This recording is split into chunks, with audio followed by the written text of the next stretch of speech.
לאהוב את אותם רגעים בהם אין שליטה, לא היגיון, לא מחשבה, למות בלי שמיליונית מן העולם תדע שאי פעם היית גם אתה, לעזוב בלי להשאיר עקבות, רק חיים ומצבת אבן שבראשי תיבות.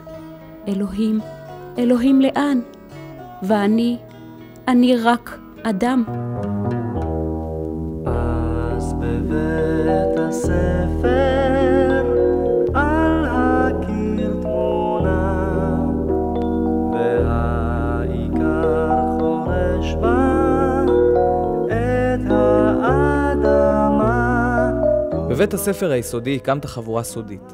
כדי להתקבל לחבורה היה צריך לקפוץ מגובה מסוים על הרמת חציר. שעה שלמה החזקת אותי למעלה, וקפצת כמה פעמים כדי להראות לי שאין מה לפחד. כשראית שאין ברירה, לא היססת ודחפת אותי כדי שאתקבל. רוח ההתנדבות הייתה אחת מתכונותיך הבולטות, וכאשר נערכה הצבעה על תפקיד, מספר הקולות בהם זכית תמיד היה הגדול ביותר. היית אהוב על כל הילדים בכיתה, ולא בכדי זכית בתואר המלך. היית עוזר לחברים ומגן עליהם בשעת מריבה, משליט סדר בין הניצים, וחותר למצוא את הצודק ואת הצדק. היורה יבוא עכשיו, שפתי בוטה. אהבת בעלי חיים.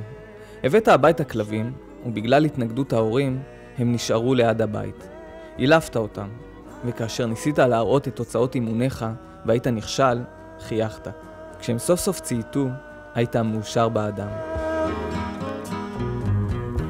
למרות שהיית נמוך מכולנו, שיחקת בחמישייה הפותחת בנבחרת הכדורסל של הכיתה. אחר כך הלכת לקורס מאמני כדורסל, וזכית להיות חניך מצטיין. אבל המשחק שבאמת היה טבוע בדמך היה הכדורגל. עמדת בשער כאילו המקום נועד לך מלידה. כך זה היה, פשטות רכה. בית הספר שימש לך כמסגרת לדיונים חברתיים, ותעודת הנייר לא עניינה אותך. לא התמקחת על ציונים, ולא היית מרוצה מתשובות כמו אין ברירה. רצית להכיר בעיות לעומק. הלכת לבקר בכפר ערבי ושוחחת עם תושביו. קראת ספרים בנושא, וכאשר הגעת למסקנות, לא התמלאת בביטחון עצמי, אלא ביקשת לאמת את דעותיך עם חברים. התאכזבת כאשר גילית שחבריך אינם מגלים אותו עניין בבעיה הערבית. זה הצטייר בילדותנו שהייתה יפה.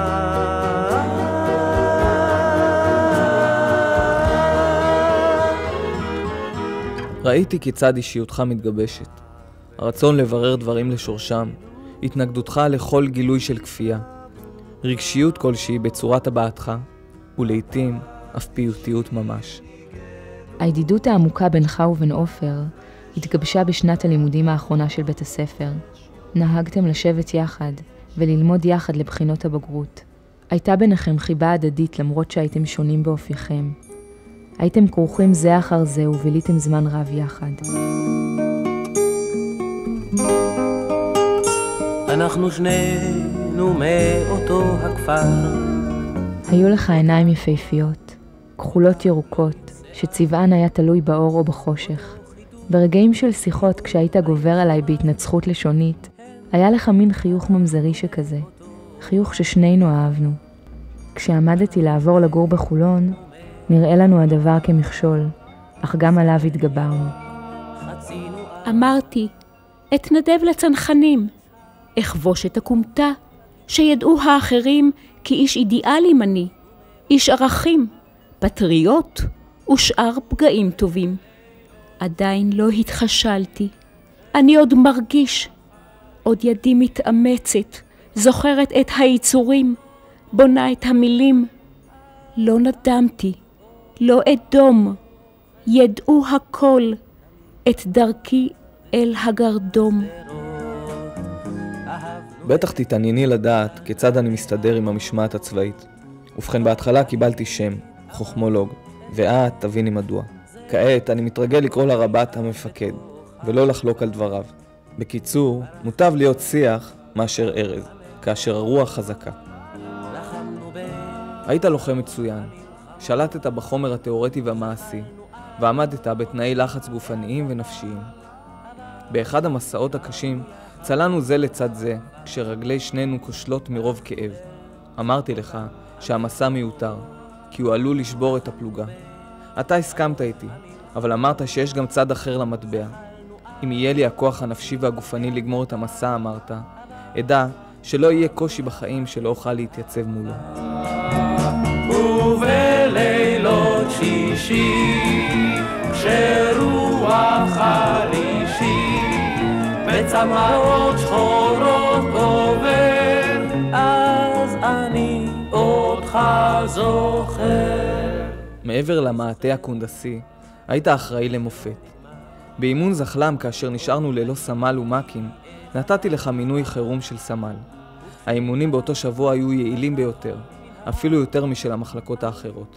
ואתה אמרת לי בשובבות אופיינית, למחלקה 3 יש כנראה את הסמל הטוב ביותר. תמיד ביקשתי ממך שתתנהג בסדר בצבא, ואתה הבטחת שתדע להתנהג. ביקשת שלא נדאג לך, ולא פעם אמרת לי, אמא, אין לך סיבה להיות עצובה כשאני הולך. כשתהיה מלחמה, אז תדאגי.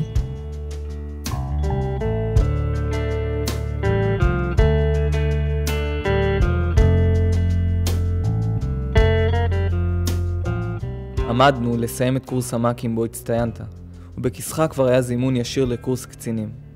את הידיעה על פרוץ מלחמת יום הכיפורים שמענו בטרנזיסטור בסופו של שבוע אימונים בווינגט. נסענו למחנה להצטייד והוטסנו לרפידים.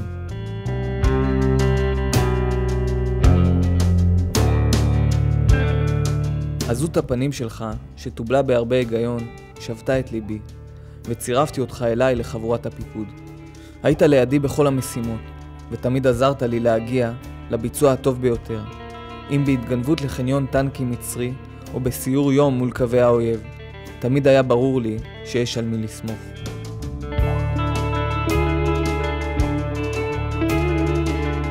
ביום העשירי ללחימה, קיבלנו קריאת עזרה מטנק שלא יכול היה לסגת. כאשר התקרבנו לטנק, התפתח קרב בינינו לבין המצרים. בקרב זה, נפגעת פגיעה אנושה בראשך.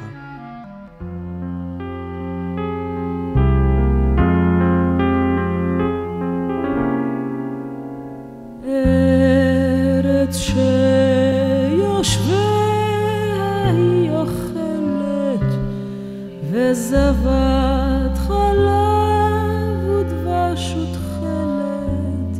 ביקשתי לשרת את החייל שנכנס למשרדי, אך פניו הרציניות הפחידו אותי. קולו מבשר דבר לא טוב. היש לך בן בצבא ושמו רענן? הוא שואל. חושך עוטף אותי. הדקירות בלב מתגברות.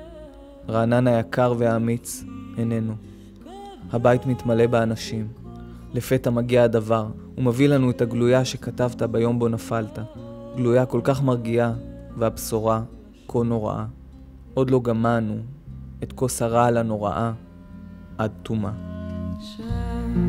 חצר לבן, לפרוח שם בדרך יחידי. לכשתמצאו את אפי מעוות, מוטל על רגבים שטעמם נחמץ, אל תזילו דמעה. הקצו לי משכן פעוט וקטן, חתום בחותם בסתרי חדרים. את האחד הבטיחוני, כי לפחות פעם בשנה תזכרוני, ולמגרש שאהבתי תחזירוני. שהסתיו עם כובד ענן